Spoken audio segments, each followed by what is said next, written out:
Bonjour à tous et à toutes, j'espère que vous allez bien. Aujourd'hui, nous allons nous interroger sur l'arrivée du pouvoir d'Adolf Hitler le 30 janvier 1933. C'est la première étape de la transformation de l'Allemagne.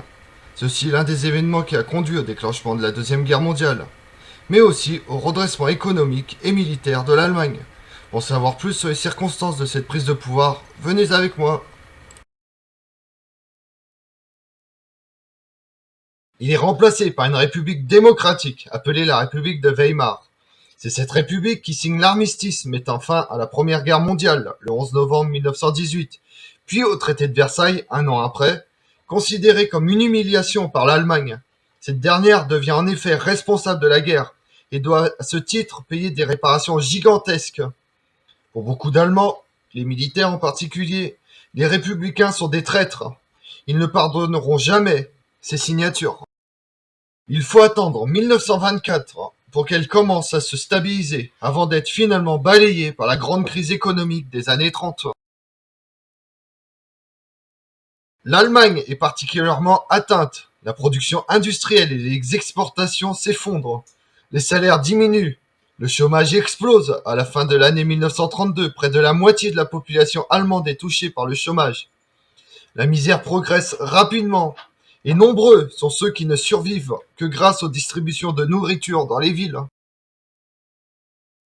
Fondé en 1919, le NSDAP, ou Parti nazi, n'est qu'un petit groupe d'extrême droite peu connu, avant d'être repris en main par un homme, Adolf Hitler.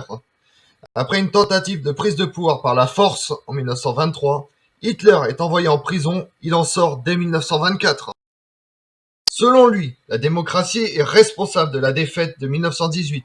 Le traité de Versailles explique les difficultés économiques et les Allemands, considérés comme une race supérieure, doivent lutter contre ceux qui sont considérés comme inférieurs. Mais en 1928, son parti n'obtient que 2,6% des voix aux élections. Son talent d'orateur et la propagande qu'il met en place donnent au parti nazi une image dynamique. Avec 18,3% des voix, il devient le deuxième parti d'Allemagne en septembre 1930. En 1932, Hitler se présente à l'élection présidentielle et obtient 30% des voix. Le gouvernement est instable.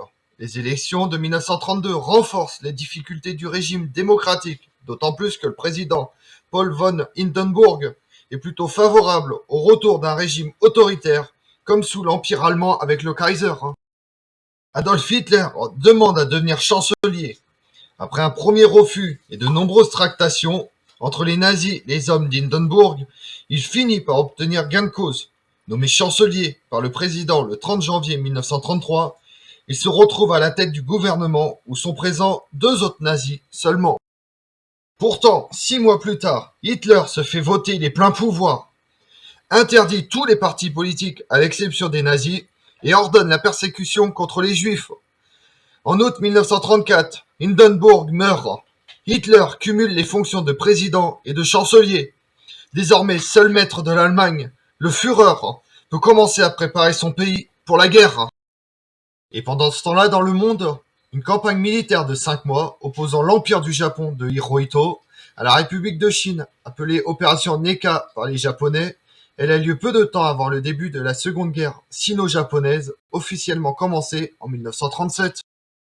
En Union soviétique, Staline prévoit la planification économique gouvernementale fixant des objectifs de production sur une période de 5 ans. La même année que l'avènement de Hitler en tant que chancelier, voit une autre élection, celle de Franklin Delano Roosevelt, qui devient le 32e président des États-Unis d'Amérique. Il finira son mandat en 1945. Avec l'Allemagne et les États-Unis, le Portugal, en 1933, nomme un nouveau chef d'État, en la personne de Salazar, auquel on lui confère les pleins pouvoirs et le contrôle de l'État. En qualité de président du Conseil, c'est le début de l'Estado Novo. Comme on l'a vu, la nomination de Hitler s'est faite de manière démocratique par des élections légales. Le peuple a décidé de nommer les nazis à la tête du pays, forçant le président Hindenburg à nommer Hitler comme chancelier. Je vous remercie d'avoir suivi cette vidéo en ma compagnie. Si vous voulez connaître mes autres vidéos, retrouvez-moi sur ma chaîne YouTube, Tout sur l'Histoire avec Damien, et pensez à liker, commenter et vous abonner. Je vous remercie.